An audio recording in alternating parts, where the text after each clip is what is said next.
పూర్తి వివరాలు చూసే ముందు మా ఛానల్ ని సబ్స్క్రైబ్ చేయడం మర్చిపోకండి. శ్రీ గురుభ్యో నమః. శ్రీ మహాసరస్వత్యై నమః. ఓం నమః శివాయ. నారాయణ శాస్త్రి ఆస్ట్రాలజీ ఛానల్ వీక్షిస్తున్నటువంటి ప్రేక్షక మహాశీలకు స్వాగతం, సుస్వాగతం. ఈరోజు మనము 2025వ సంవత్సరం మే 18వ తేదీన ఛాయాగ్రహమైనటువంటి రాహువు కుంభరాశిలో ప్రవేశిస్తాడు. కుంభరాశిలో 1.5 సంవత్సరం అంటే 18 నెలల పాటు కుంభరాశిలో ఉంటాడు. కుంభరాశి సహజంగా రాహుకి స్వక్షేత్రం, పైగా మిత్రక్షేత్రం కూడా. ఎందుకంటే ఆ కుంభరాశ్యాధిపతి అయినటువంటి శనికి రాహుకి మిత్రత్వం ఉంటుంది. ఈ 18 నెలల పాటు కర్కాటక రాశి వారు ఎటువంటి ఫలితాలు పొందుతారో తెలుసుకుందాం. కర్కాటక రాశి వారికి రాహువు ఎక్కడికి ప్రవేశిస్తున్నాడు, ఎక్కడ సంచరిస్తున్నాడు అంటే అష్టమ స్థానంలో సంచరిస్తాడు. అష్టమ స్థానం అనేది దేనికి సంబంధించిన స్థానం అంటే అష్టమ స్థానం అనేది ఆయుష్కు, ఆరోగ్యానికి, ఆకస్మికమైన ఖర్చులకు, నష్టాలకు, ప్రమాదాలకు, అవమానాలకు కూడా సంబంధించినటువంటి స్థానం. సహజంగా అష్టమ స్థానంలో సంచరించేటటువంటి రాహువు యొక్క ప్రభావం కారణం చేత కర్కాటక రాశి వారికి కొద్దిగా ప్రతికూలతలు ఉంటాయి.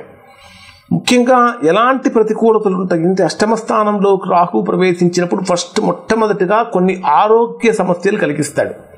ఎటువంటి ఆరోగ్య సమస్యలు కలిగిస్తాడంటే చర్మ సంబంధమైనటువంటి వ్యాధులు కలిగించడం కానీ, లేదా శరీర అందానికి సంబంధించినటువంటి అంటే అందవిహీనంగా మార్చేటటువంటి విధంగా కానీ, జుట్టు రాలిపోయేటటువంటి విధంగా చేయటం కానీ, ఇలాంటి లేదా పొట్టకు సంబంధించినటువంటి డైజెషనల్ ప్రాబ్లమ్స్ ఎక్కువగా జరగటం, ఇట్లాంటివి ఎక్కువగా రాహువు యొక్క కారణంగా జరుగుతాయి.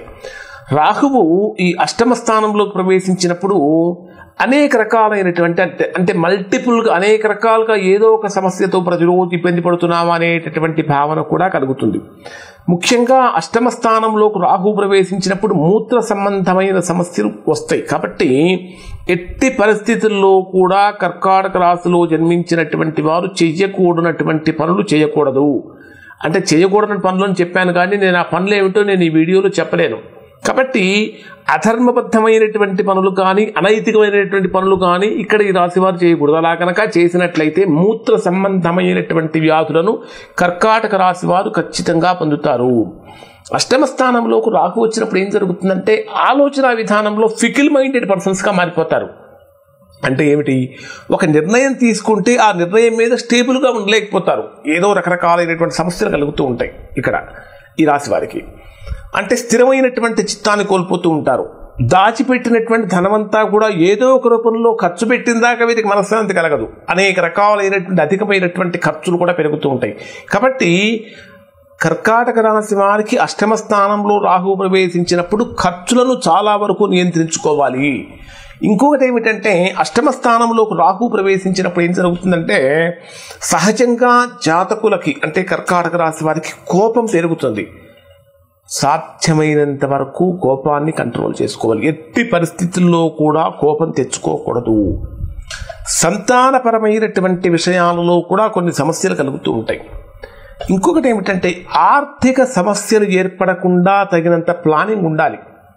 అష్టమంలో రాహు ప్రవేశించినప్పుడు ప్లానింగ్ లేకుండా అంటే ప్రణాళిక లేకుండా చేసేటటువంటి పనుల వలన ఆర్థిక సమస్యలు కలుగుతూ ఉంటాయి. ఊహించినటువంటి విధంగా ధనాన్ని సంపాదిస్తారు.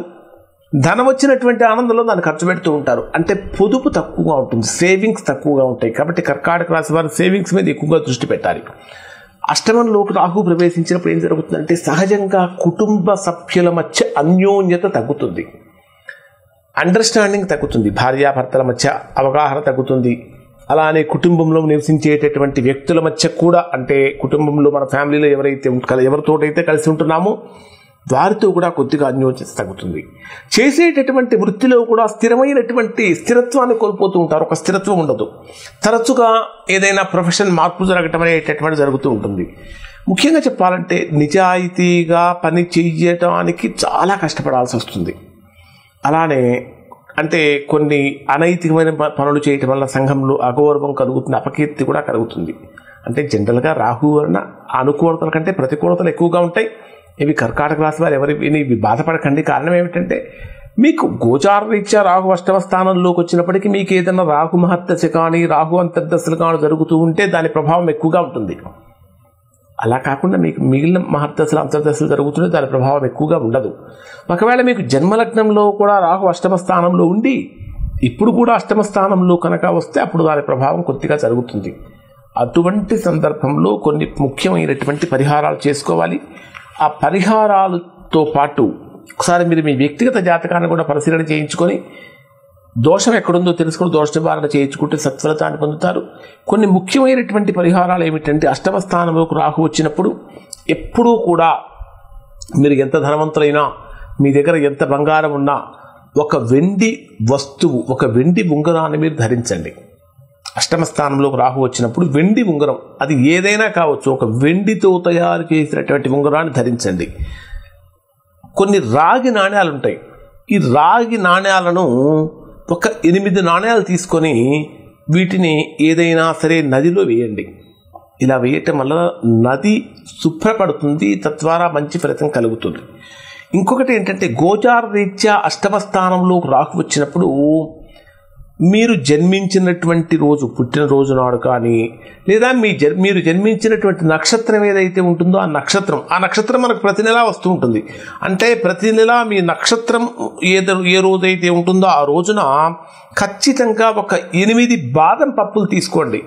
బాదం పప్పులు తీసుకొని దేవాలయానికి వెళ్ళి, ముఖ్యంగా అది కూడా అమ్మవారి దేవాలయం అయితే చాలా మంచిది, అంటే దుర్గాదేవి ఆలయం, ఆ 8 బాదం పప్పులను దుర్గా చేతిలో పెట్టుకొని అమ్మవారి చుట్టూ 18 ప్రదక్షిణలు చేసి ఒక 4 బాదం పప్పులను గుడిలో ఇచ్చి మిగిలిన 4 బాదం పప్పులను ఇంటికి తీసుకొచ్చి మీరు తినేటటువంటి ఆహార పదార్థాలు వేసుకొని వాటిని తినేయచ్చు, లేదా డైరెక్ట్గా కూడా తినవచ్చు.